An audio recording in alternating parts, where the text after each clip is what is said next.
श्रीवासलक्ष्मणगुरोस्तनयं सुशीलं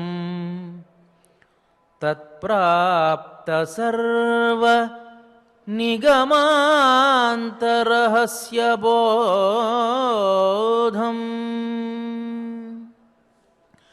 श्रीबालधन्वी कुलवारिधिशीतभानुं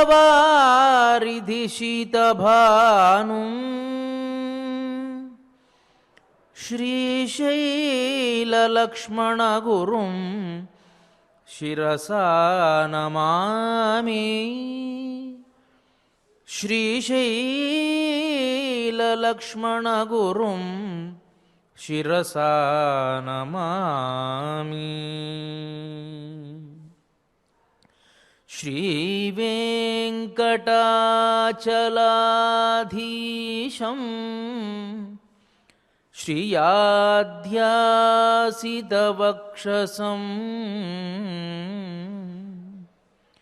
श्रितचेतनमन्दारं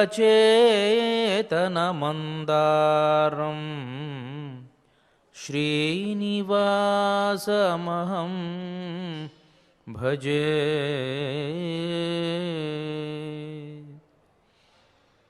శ్రీమదాదివరాహ క్షేత్ర విభూషితుడు అఖిలాండకోటి బ్రహ్మాండ నాయకుడు అయినటువంటి శ్రీనివాసుని పాదారవిందాల చింత మనం ధనుర్మాస ఉత్సవాన్ని జరుపుకుంటూ ఉన్నాం. దానిలో భాగంగా భగవన్ నామవైభవాన్ని తెలుసుకుంటూ ఉన్నాం.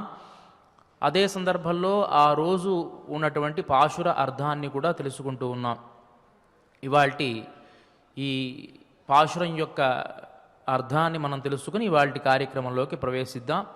ఇవాళ తిరుప్పావై ప్రబంధంలోని 21వ పాశురాన్ని మనం అనుసంధానం చేసుకోబోతూ ఉన్నాం. ముందుగా పాశురాన్ని అనుసంధానం చేసుకుని భావాన్ని తెలుసుకుందాం.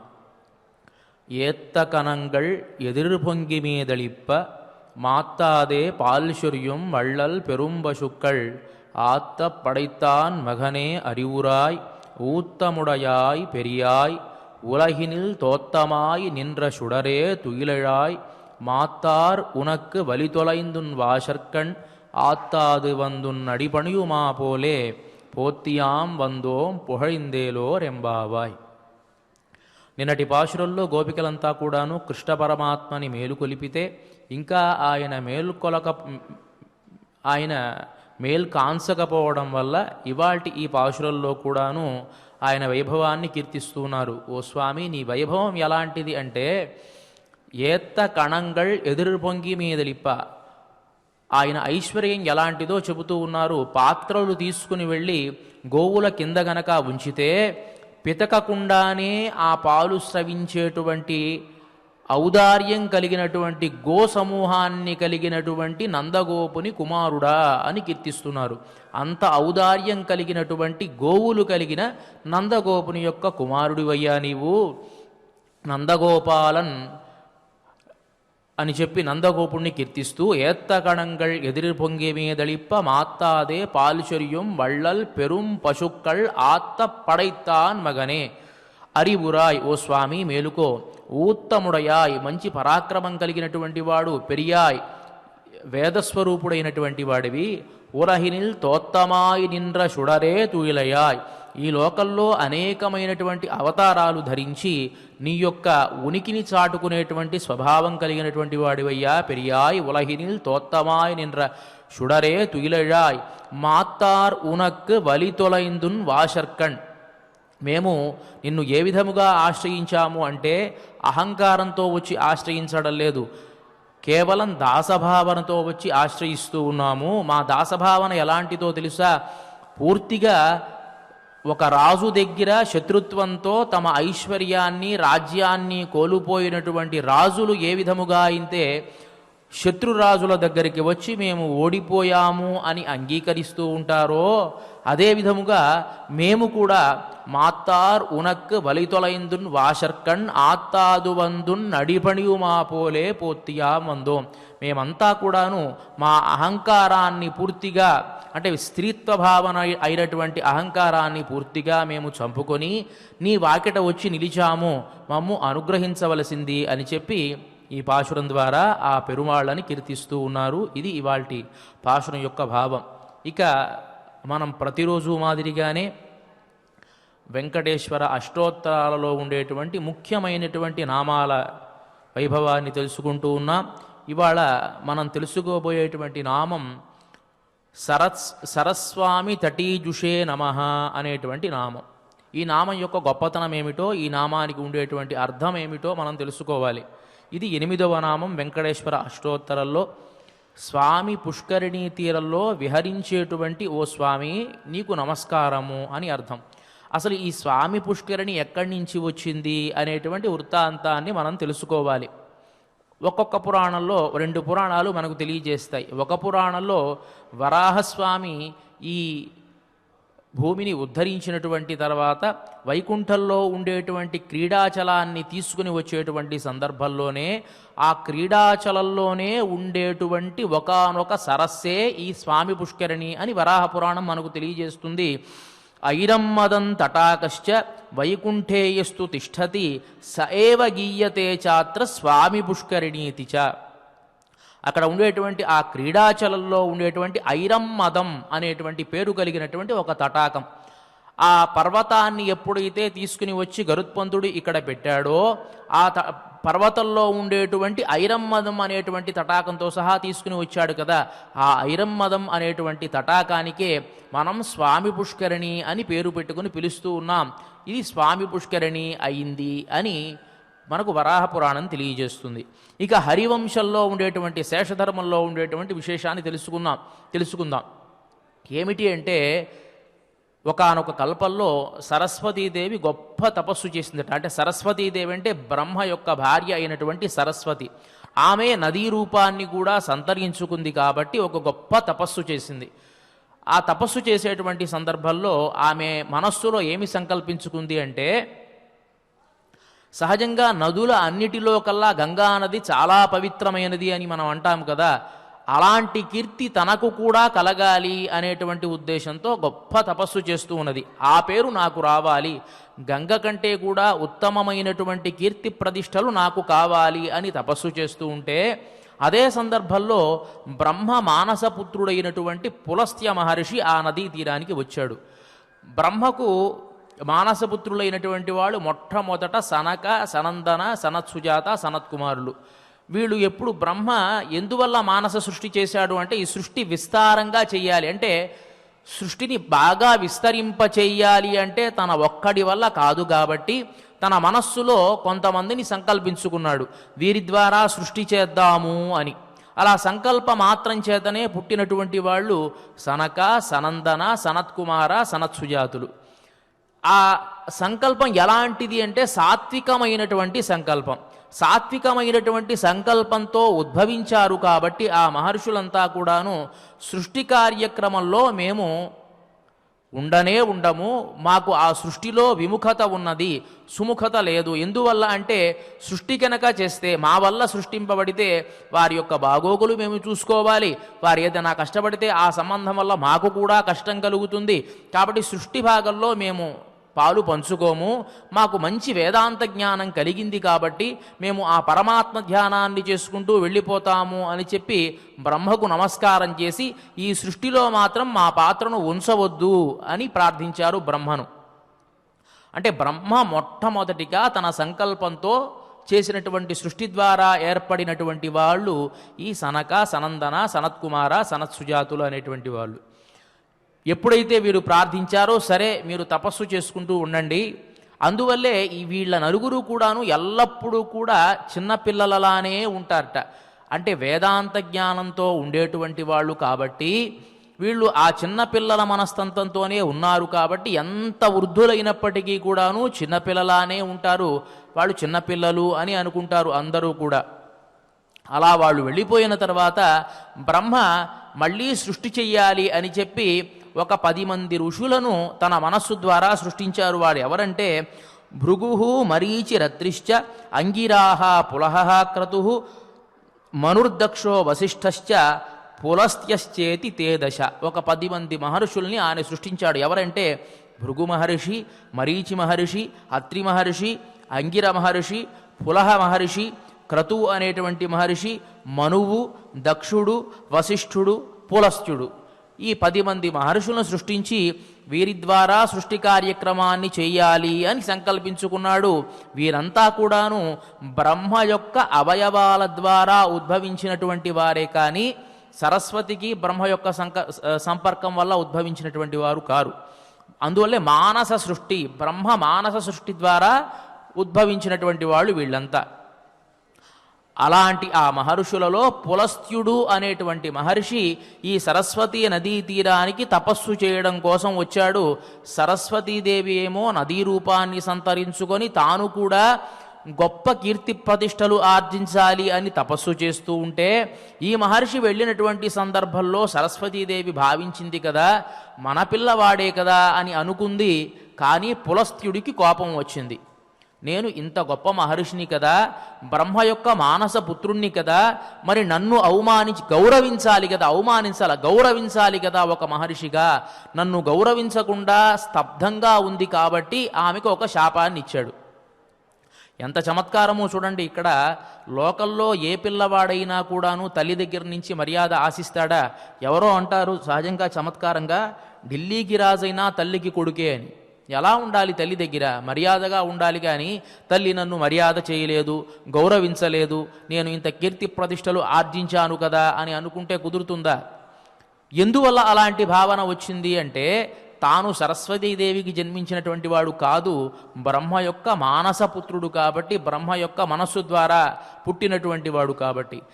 ఇది సృష్టి ఎప్పుడూ కూడా ప్రారంభించేటువంటి సందర్భంలో కొంత అస్తవ్యస్తంగానే ఉంటుంది.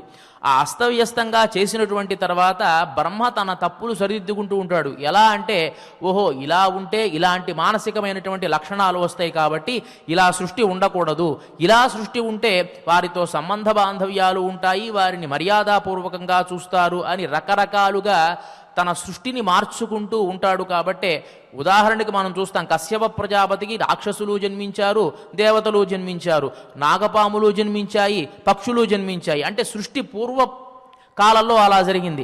మళ్ళీ ఇప్పుడు మనకు అలా జన్మిస్తాయా? జన్మించవు కదా. ప్రారంభంలో అస్తవ్యస్తంగా ఉండేటువంటి సృష్టిని క్రమక్రమంగా దాంట్లో ఉండేటువంటి లోటుపాట్లన్నీ కూడా సరిదిద్దుకుంటూ, ఇలా చేస్తే సృష్టి ఇలా బాగుంటుంది, ఇలా చెయ్యాలి సృష్టి అని సరిదిద్దుకుంటూ ఉంటాడు బ్రహ్మ ఎప్పటికప్పుడు. అదే విధముగా ఇతను బ్రహ్మ మానసపుత్రుడు అవడం వల్ల, సరస్వతీదేవితో సంబంధం లేకపోవడం వల్ల మాతృభావన ఇతనికి కలగల. అక్కడ తన తల్లి కదా, తల్లితో సమానమైనటువంటిది కదా, బ్రహ్మకు భార్య కదా, ఆమెను మనం గౌరవించాలి కానీ మనల్ని ఆమె గౌరవించేదేమిటి అనేటువంటి ఇంగిత జ్ఞానాన్ని కోల్పోయినటువంటి పులస్త్యుడు ఆమెను శపించాడు. నువ్వు దేనికోసమైతే ఈ తపస్సు చేస్తూ ఉన్నావో అది నీకు సిద్ధించదు అని గొప్ప శాపాన్ని ఇచ్చాడు. గుణసామాన్య భావేపి విష్ణుపాద ప్రభావతః తవాధికేన ఇషసా భవిష్యతి సరిద్వర. గంగానది విష్ణువు యొక్క పాదం ద్వారా ఉద్భవించింది కాబట్టి ఆమెకు కీర్తి ప్రతిష్టలు వచ్చాయి. ఆ కీర్తి ప్రతిష్టలు అలాగే ఉంటాయి. ఇక తీర్థోత్కృష్టా శైవ భూయాత్ భువి గంగాఖ్యయా శుభ. ఈ భూలోకంలో గంగకే అత్యద్భుతమైన కీర్తి ప్రతిష్టలు ఉంటాయి కానీ ఇక ఎవ్వరికీ కూడా ఉండవు. నువ్వు చేసేటువంటి ఈ తపస్సు వల్ల నీకు ఎలాంటి ఫలితము కూడా కలగదు అని శాపం ఇచ్చాడు. ఎప్పుడైతే ఆయన శాపం ఇచ్చాడో సరస్వతీదేవికి కూడా కోపం వచ్చింది. ఆవిడంది కదా, నువ్వు నాకు కుమారుడివి అనుకుని ఇంతకాలం చూస్తూ ఉన్నాను, నీకు ఆ లక్షణాలు ఏమీ కనిపించలేదు, నువ్వు నన్ను తల్లిగా భావన చేయని పక్షంలో నేను మాత్రం నిన్ను కుమారుడిగా భావన చెయ్యాలా? చూడండి పరస్పరం ఎలా ఉంటుంది. తన కడుపులో పుట్టలేదు కాబట్టి ఆమెకు అతను సహజంగా తల్లులు ఏం చేస్తారంటే, పిల్లవాడు గనక తప్పు చేస్తే పోనీలే, మనం ఎలా ఉంటే ఏమిటి, పిల్లవాడు బాగుండాలి అని అనుకుంటారు కదా. కానీ ఇక్కడ మాతృభావన పురస్త్యుడికి కలగడం లేదు, శిశుభావన సరస్వతికి కలగడం లేదు. ఎందువల్ల అంటే సృష్టి అలా ఉన్నది కాబట్టి. ఎప్పుడైతే అతను శాపాన్ని ఇచ్చాడో వెంటనే సరస్వతీదేవి కూడా శాపాన్ని ఇచ్చింది. ఏమై శాపాన్ని ఇచ్చిందంటే, రాక్షసస్తే భవేద్వంశో విష్ణో అప్రియకారక. నీ వంశంలో రాక్షసులు జన్మిస్తారు. వాళ్ళు ఎలాంటి వాళ్ళు విష్ణోహో అప్రియకారక, విష్ణువుకి అప్రియాన్ని కలిగించేటువంటి రాక్షసులు జన్మిస్తారు. తద్వారా నీ వంశానికి కీర్తి ప్రతిష్టలు ఇట్లా ఏర్పడతాయి. నాకెట్లాగూ కీర్తి లేదన్నావు కదా, నీకు గొప్ప కీర్తి వస్తుంది, అపకీర్తి అని శపించింది ఆమె. కనీసం ఈవిడికైనా అపకీర్తి లేదు, మామూలు కీర్తి అన్నా ఉంటుంది, కానీ నీ వంశానికో అపకీర్తే వస్తుంది అని శపించింది. వెంటనే పులస్త్యుడికి తాను చేసినటువంటి పొరపాటు తాను గుర్తించి తాను ఆమె యొక్క కాళ్ళ మీద పడితే, సరస్వతీదేవి స్త్రీత్వ భావనం కలిగినటువంటిది కాబట్టి కొంచెం కరిగింది. సహజంగా స్త్రీలకు కొన్ని మంచి లక్షణాలు ఉంటాయండి. పురుషుల కంటే కూడాను కాఠిన్యము ఇలాంటివి ఉండవు స్త్రీలకి. ఏదైనా మాది పొరపాటు అయిపోయింది అంటే క్షమాగుణము, దయాగుణము ఇవన్నీ కూడా స్త్రీలలో ఉంటాయి, పురుషుల కంటే ఎక్కువగా కూడా. కాబట్టి ఆ మాతృత్వ భావన లేకపోయినప్పటికీ ఆ దయ కలిగి, సరేలే నిన్ను నేను క్షమిస్తూ ఉన్నాను, నీ వంశంలో చిట్ట చివరివాడు విభీషణుడు జన్మించి నీ ఆ రాక్షస భావనలు పోగొట్టుకొని నీ వంశానికి కీర్తి ప్రతిష్టలు తీసుకుని వస్తాడు అని చెప్పి అతనికి వరాన్నిచ్చింది. కానీ పాపం ఈవిడి శాపం పోలేదు కదా. ఆ బాధతోనే ఇక్కడ ఉండేటువంటి ఈ వెంకటాచలంలో తపస్సు చేస్తూ ఉంది. నారాయణగిరిలోనే ఎంతో కాలం తపస్సు చేస్తే వెంకటేశ్వర స్వామి ఆమెకు దృష్టిగోచరుడయ్యాడు. అప్పుడు ఆవిడ ప్రార్థించింది కదా, స్వామి నేను గంగ కంటే కూడాను ఉన్నతమైనటువంటి కీర్తి ప్రతిష్టలు కావాలి అని తపస్సు చేద్దాము అని ప్రారంభించాను, కానీ పులస్త్యుడేమో ఇట్లా నాకు శాపాన్ని ఇచ్చాడు, నేను ఏమి చెయ్యాలి ఇప్పుడు అని ప్రార్థిస్తే వెంకటేశ్వరుడు అన్నాడు కదా, అమ్మా నువ్వు సరస్వతీ రూపాన్ని గనక పొంది అక్కడ సరస్వతీ నదిలాగా ప్రవహిస్తూ ఉంటే ఆ శాపం అలాగే పొందాలి, ఇబ్బంది ఏమీ లేదు. కానీ ఈ వెంకటాచలంలో ఉండేటువంటి ఈ పర్వత సానువుల్లో ఇక్కడ ఒక కోనేరుగా నువ్వు ఉండు, ఈ కోనేటిలో నేను వచ్చి స్నానం చేస్తాను. ఎప్పుడో తెలుసా, ధనుర్మాసంలో శుద్ధ ద్వాదశి రోజు వచ్చి నేను స్నానం చేస్తాను. ఆ స్నానం చేసేటువంటి సందర్భంలో అన్ని నదులకు కూడా కొన్ని దోషాలు ఉంటాయి కదా. పాపాత్ములంతా కూడా నువ్వు వెళ్ళి వాళ్ళ పాపాలు పోగొట్టుకోవడం కోసం నదులలో స్నానం చేస్తారు. ఆ పాపాలు ఆ నదులు పోగొట్టుకోవడం కోసం ఈ స్వామి పుష్కరిణీ తీర్థంలోనే స్నానం చేస్తారు. కాబట్టి ఈ పుష్కరిణిగా నువ్వు గనక మారితే నీకు గంగ కంటే కూడాను అత్యద్భుతమైనటువంటి కీర్తి ప్రతిష్టలు వస్తాయి. అందువల్ల ఇక్కడ నువ్వు పుష్కరిణిలా మారు, ఈ పుష్కరిణిలో నేను స్నానం చేస్తాను కాబట్టి, ఈ పుష్కరిణి సమీపంలో నేను ఉంటాను కాబట్టి దీనికి స్వామి పుష్కరిణి అనేటువంటి పేరు వస్తుంది. తద్వారా నీకు కూడా గంగ కంటే కూడాను మంచి కీర్తి ప్రతిష్టలు వస్తాయి అని చెప్పి వరాన్ని ఇస్తే ఆ సరస్వతీ నదే ఇక్కడ పుష్కరిణిలా మారింది అని, ఆ పుష్కరిణికి ప్రతి ధనుర్మాసము కూడా అనేకమైన తీర్థాలు వచ్చి చేరతాయి అని చెప్పి మనకు పురాణం తెలియజేస్తుంది. ధనుర్మాసే సితే పక్షే ద్వాదశ్యాం అరుణోదయే ఆయాంతి సర్వతీర్థాని స్వామి పుష్కరిణీ తటే. సమస్తమైనటువంటి తీర్థరాజాలన్నీ కూడాను, నదులన్నీ కూడాను తమ తమ పాపాలు పోగొట్టుకోవడం కోసం ధనుర్మాస శుద్ధ ద్వాదశి రోజు ఇక్కడికి వచ్చి చేరతాయి. ఎందువల్ల అంటే ఆ సందర్భంలో వెంకటేశ్వరుడు ఈ పుష్కరిణిలోకి ప్రవేశిస్తాడు కాబట్టి ఆ పాత తీర్థం ద్వారా అవి కూడా పునీతం అవ్వాలి, తమ పాపాన్ని పోగొట్టుకోవాలి అనేటువంటి ఉద్దేశంతో ఈ పుష్కరిణిలోనే ప్రవేశిస్తుంది. కాబట్టి ఈ పుష్కరిణి గంగానది కంటే కూడాను గొప్ప కీర్తి ప్రతిష్టలు కలిగినదిగా అవుతుంది అని వెంకటేశ్వరుడు వరాన్నిస్తే ఆ వరాన్ని తీసుకొని ఆ సరస్వతీ నదే ఇక్కడ స్వామి పుష్కరిణిగా మారింది. కాబట్టి అలాంటి ఆ సరస్వతీ నదీ తీరంలో విహరించేటువంటి ఓ స్వామి నీకు నమస్కారము అని చెప్పి సరస్వామి తటీజుషే నమః అనేటువంటి ఆ నామం ద్వారా మనకు తెలుస్తోంది. ఈ నామానికి మనం అర్థం ఎందుకు చెప్పుకుంటున్నామండి అంటే, మనం ఎప్పుడైనా సరే ఆ నామాన్ని ఉచ్చరించినప్పుడు ఆ భావన కూడా మన మనస్సులో మెదిలితే దాని యొక్క ఫలితం ఇంకా గొప్పగా ఉంటుంది. కాబట్టే ఆ నామ వైభవాన్ని మనం తెలుసుకుంటూ ఉన్నాం. ఇక ఇంకో నామం, 9వ నామం కుమారాకల్ప సేవ్యాయ నమః అనేటువంటి నామం. ఈ నామం ఎందువల్ల వచ్చింది అంటే, పూర్వం తారకాసురుణ్ణి సంహరించడం కోసమే కుమారస్వామి జన్మించాడు. ఈ తారకాసురుడు అనేటువంటి వాణ్ణి కుమారస్వామి సంహరించినటువంటి తర్వాత ఆ కుమారస్వామికి బ్రహ్మహత్యాదోషం ఏర్పడింది. బ్రహ్మహత్యా దోషాన్ని పోగొట్టుకోవాలి అంటే ఏమి చెయ్యాలి అని తన తండ్రి అయినటువంటి పరమశివుణ్ణి ప్రార్థిస్తే ఆయన అన్నాడు కదా, వెంకటాచల సానువుల్లోకి వెళ్ళి అక్కడ కుమార తీర్థము అని ఒక తీర్థము ఉంటుంది. ఆ తీర్థంలో ప్రతినిత్యము కూడా స్నానం చేసి కొన్ని సంవత్సరాలు అక్కడ ఉండి తపస్సు చేయి, పరమాత్మ యొక్క అనుగ్రహం నీకు కలుగుతుంది.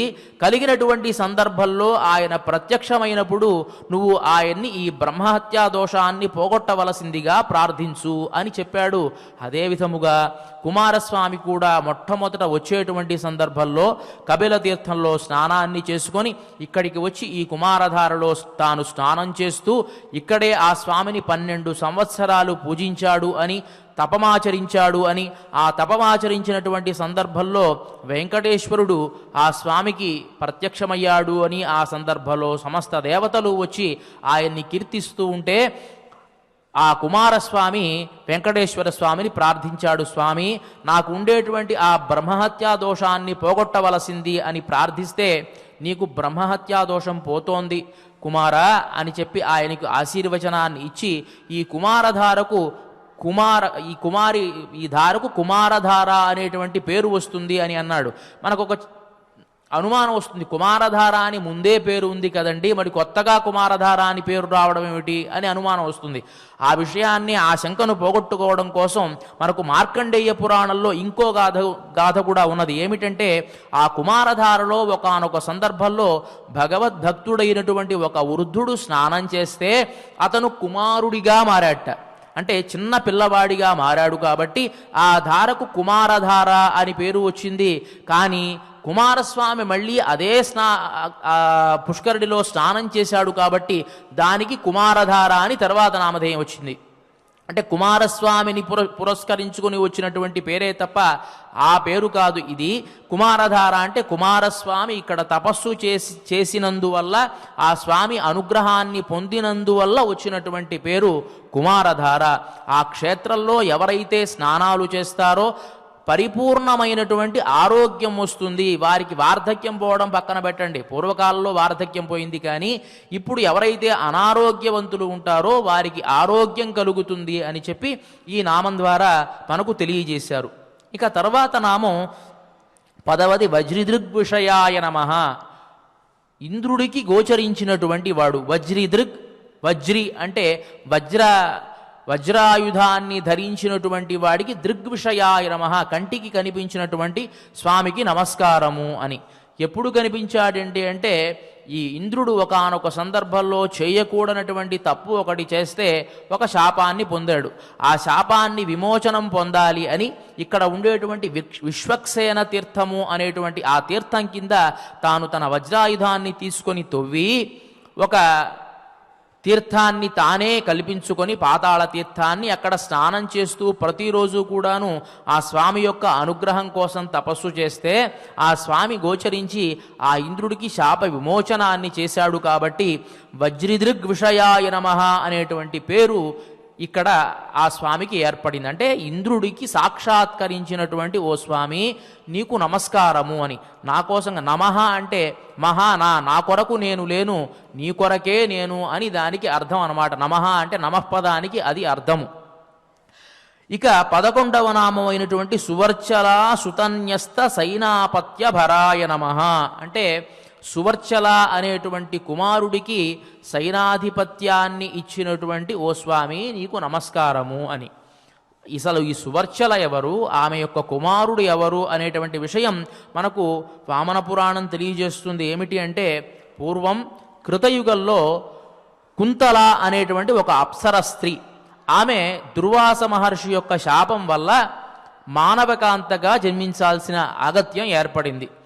ఆమె కృతయుగంలో వీరబాహు అనేటువంటి ఒక వ్యాధుణ్ణి వివాహం చేసుకుంది. ఆమె జన్మించినటువంటి తర్వాత ఆ వీరబాహు అనేటువంటి వాడికి కుమార్తెగా జన్మించింది. అలా జన్మించినటువంటి తర్వాత కొంతకాలానికి ఆమెను వరుణదేవుడు చూసి మోహించి వివాహం చేసుకున్నాడు. ఆమెకు ఒక కుమారుడు పుట్టాడు. అతని పేరు కుముదాక్షుడు అని. కుముదాక్షుడు అనేటువంటి ఒక పిల్లవాడు పుట్టాడు. ఆ పిల్లవాడు పుట్టినటువంటి తర్వాత ఈ సువర్చల అనేటువంటి ఆమె ఆ పిల్లవాడికి 10 సంవత్సరాలు ఉండగానే ఆమె పరమపదించింది.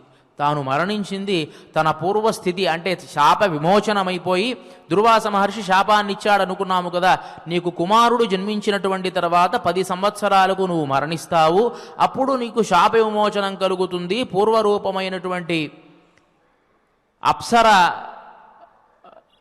రూపం ధరిస్తావు నువ్వు అని చెప్పి అతను శాప విమోచనాన్ని అనుగ్రహించడం వల్ల ఈ కుంతల అనేటువంటి అప్సర స్త్రీయే సువర్చలగా తాను రూపాంతరాన్ని పొంది తరువాత తాను మరణించింది, తన పూర్వరూపాన్ని తాను సంతరించుకుంది. ఈ కుముదాక్షుడు అనేటువంటి పిల్లవాడు ఎప్పుడైతే తన తల్లి చిన్నప్పుడే పరమపదించిందో అక్కడి నుంచి బయలుదేరి వెళ్ళి 10 సంవత్సరాలు ఉండేటువంటి ఆ పిల్లవాడు కశ్యప మహర్షి దగ్గరికి వెళ్ళి అనేకమైనటువంటి శాస్త్రాలు అధ్యయనం చేసి ఈ నారాయణగిరి సానువుల్లో గొప్ప తపస్సు చేశాడు.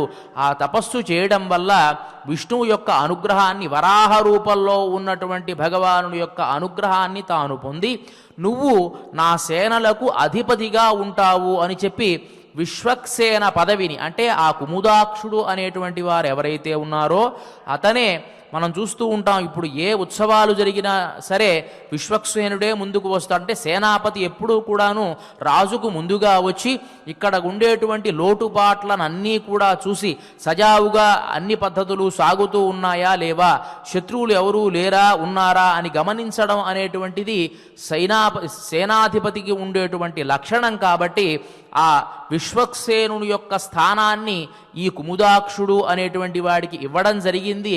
అది కూడా ఆ వరం కూడా ఇక్కడ ఉండేటువంటి నారాయణగిరి పర్వతాలలోనే అతను పొందాడు. ఆ కుముదాక్షుడు అనేటువంటి వాడు అతనే విశ్వక్సేనుడు. మనం చూస్తూ ఉన్నాం. ఆ విశ్వక్సేనుడు అంటేనే పారుపత్యందార అని కూడా కీర్తిస్తారు. అన్నమాచార్యుడు అంటే ఒక గొప్ప సేనాధిపతి అని కీర్తిస్తారు. ఆ విష్ణువు యొక్క సేనలందరికీ కూడాను సేనాధిపతిత్వాన్ని వహించగలిగినటువంటి గొప్ప అనుగ్రహాన్ని తాను పొందడానికి కారణభూతమైనటువంటి క్షేత్రం ఈ అద్భుతమైనటువంటి క్షేత్రము. కాబట్టి ఆ సువర్చల సుతన్యస్త సైనాపత్య భరాయ నమః, సువర్చల యొక్క కుమారుడైనటువంటి కుముదాక్షుడికి సైనాపతిత్వాన్ని అంటే సేనాధిపతిత్వాన్ని ఇచ్చినటువంటి స్వామికి నమస్కారము అని చెప్పి ఆ నామం యొక్క అర్థము.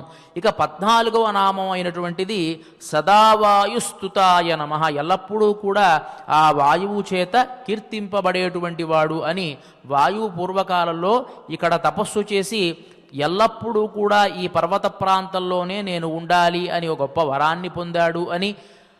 ఆ సందర్భంలో ఒక 64 శ్లోకాల ద్వారా గొప్ప స్తోత్రాన్ని చేశాట. ఆ స్తోత్రంలో ఎక్కువ భగవద్గీతలో ఉండేటువంటి సారాంశమే ఉన్నది అని పెద్దలు కీర్తిస్తారు. దానినే వాయుగీత అని కూడా కీర్తిస్తారట. ఇది వామన పురాణం ద్వారా మనకు తెలిసేటువంటి ఒకానొక కథ. తర్వాత శంఖరాజన్య నేత్రాబ్జ విషయాయ నమః, ఇది 18వ నామం. శంఖరాజన్య నేత్రాబ్జ విషయాయ నమః. హైహయ వంశము అనేటువంటి ఒక వంశము. హైహయ వంశములోనే కార్తవీర్యార్జునుడు అనేటువంటి ఒక మహారాజు జన్మించాడు. ఆ వంశానికి చెందినటువంటి వాడే ఈ శంఖుడు అనేటువంటి ఒక మహారాజు. ఇతను చిన్నప్పటి నుంచి కూడా విష్ణు భక్తుడిగా ఉండడం వల్ల తాను మోక్షాన్ని పొందాలి అని చెప్పి ఒక గొప్ప తపస్సు చేశాడు.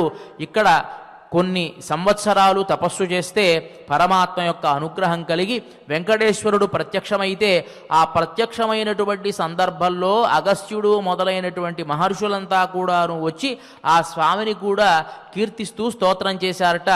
ఆ ప్రత్యక్షమైనప్పుడు ఈ శంఖుడు అనేటువంటి రాజు ఆయన్ని ఒక కోరిక కోరాడు. ఏమి కోరాడంటే, త్వల్లోకం ప్రాప్తుమిచ్చామి తత్ప్రసాదాత్ అధోక్షజ నాణ్యదిచ్చామి దేవేశ త్వత్తః ప్రాప్తుం సురేశ్వర. ఓ స్వామి, నాకు ఎలాంటి కోరికలు లేవు, నీ లోకాన్ని నేను పొందాలి అని అనుకుంటున్నాను అని అంటే, వెంకటేశ్వరుడు అన్నాడు కదా, నీకు ఒక కల్పకాలము చక్కగా స్వర్గంలో ఉండేటువంటి అనుగ్రహాన్ని ఇస్తున్నాను అని చెప్పి స్వర్గ అనుభవాన్ని ఇచ్చాడే తప్ప తన సాయుధ్యాన్ని ఆయన ఇవ్వల.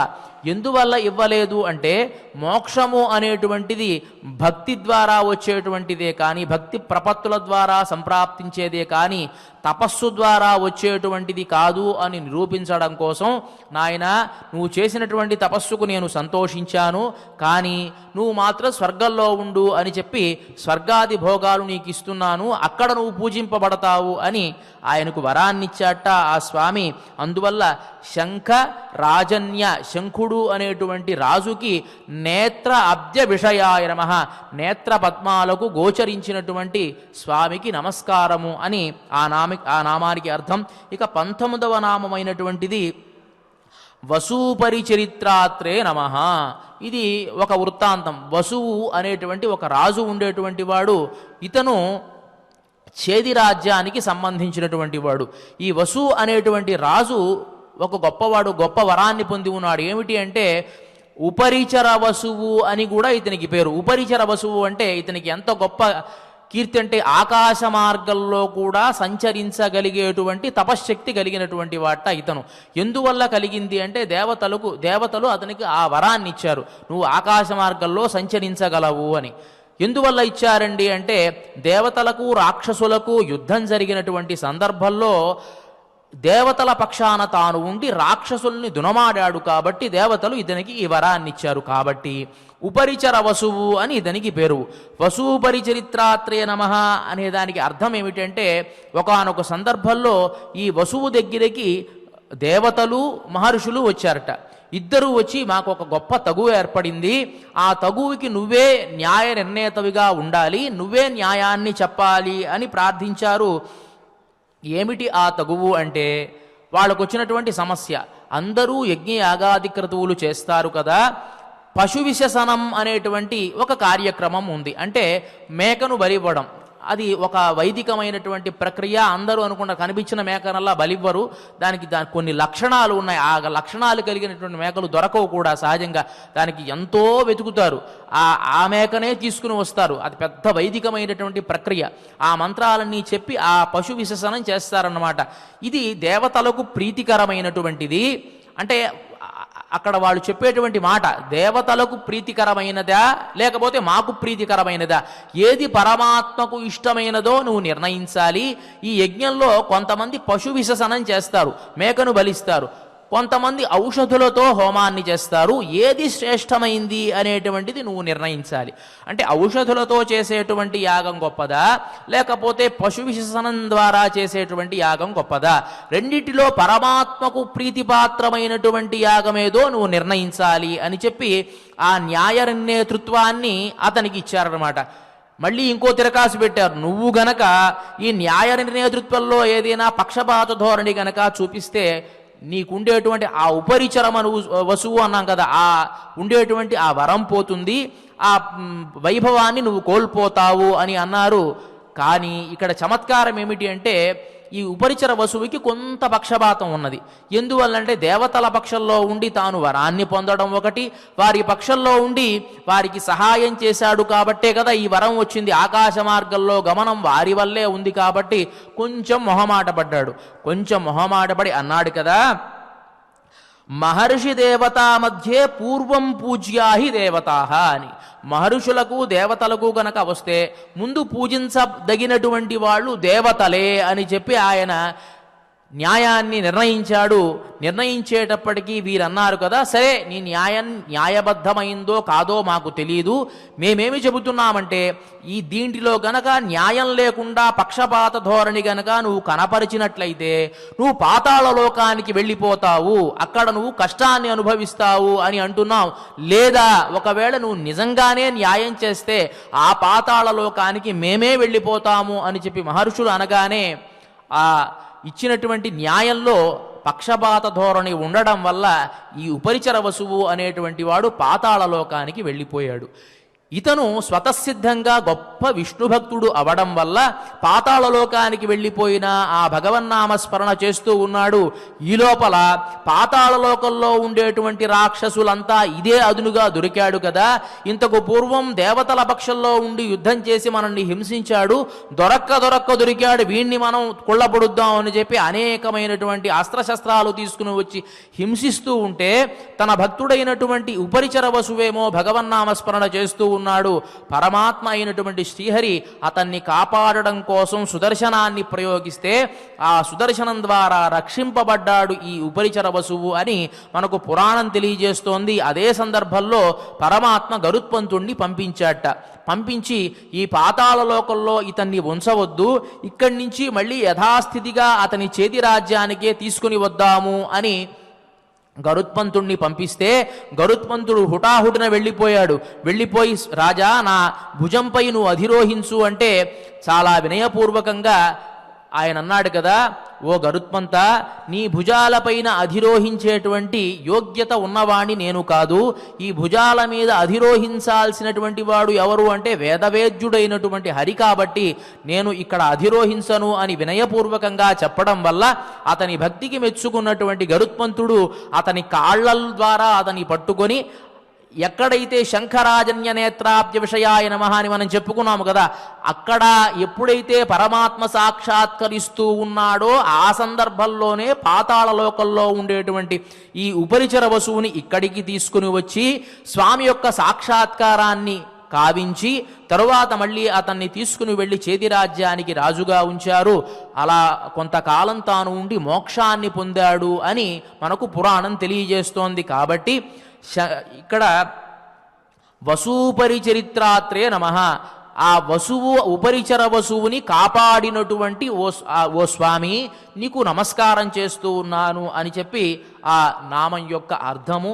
ఇక ఇవాల్టి ఈ నామవైభవాన్ని ఇక్కడ మనం ఆపి మార్గశీర్ష అధిదేవత అయినటువంటి ఆ కృష్ణుని మనం భీష్ముడు చేసినటువంటి స్తుతి ద్వారా స్తోత్రం చేసుకుంటూ ఉన్నాము. ఇక ఇవాటి ఈ కార్యక్రమాన్ని శ్రీ వెంకటేశ్వర భక్తి ఛానల్ ప్రసార మాధ్యమం ద్వారా ఎవరైతే వీక్షిస్తూ ఉన్నారో వారు నిమీలిత నేత్రులై భగవంతుని పాదార విందాలను తమ మనస్సులో లగ్నం చేసుకుని ఈ విధముగా ప్రార్థించండి. యుధిష్ఠిర ఉవాచ కర్మణామానుపూర్వ్యంచ ప్రాదుర్భావాంశ్చ మే విభోః యథా చ ప్రకృతిః కృష్ణే తన్మే బ్రూహి పితామహ. వైశంపాయన ఉవాచ ఏవముక్తస్తదా భీష్మః ప్రోవాచ భరతర్షభం యుధిష్ఠిరమమిత్రఘ్నం తస్మిన్ క్షత్రసమాగమే సమక్షం వాసుదేవస్య దేవస్యేవ శతక్రతోః కర్మాణ్యసుకరాణ్యన్యైః ఆచచక్షే జనాధిపః శృణ్వతాం పార్థివానాంచ ధర్మరాజస్య చాంతికే ఇదం మతిమతాం శ్రేష్ఠః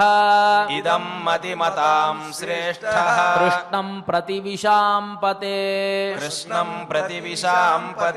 సామ్నైవామంత్ర్య రాజేంద్ర చేతి రాజమరిందమం భీమకర్మా తతో భీష్మః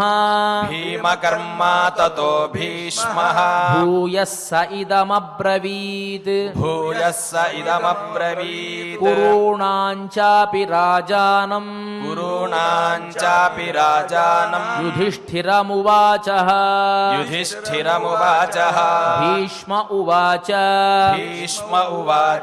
వర్తమానామతీతాయ वर्तमानमतीताञ्च शृणु राजन् युधिष्ठिरा शृणु राजन् युधिष्ठिरा ईश्वरस्योत्तमस्यैनाम् ईश्वरस्योत्तमस्यैनाम् कर्मणां गहनं गतिम्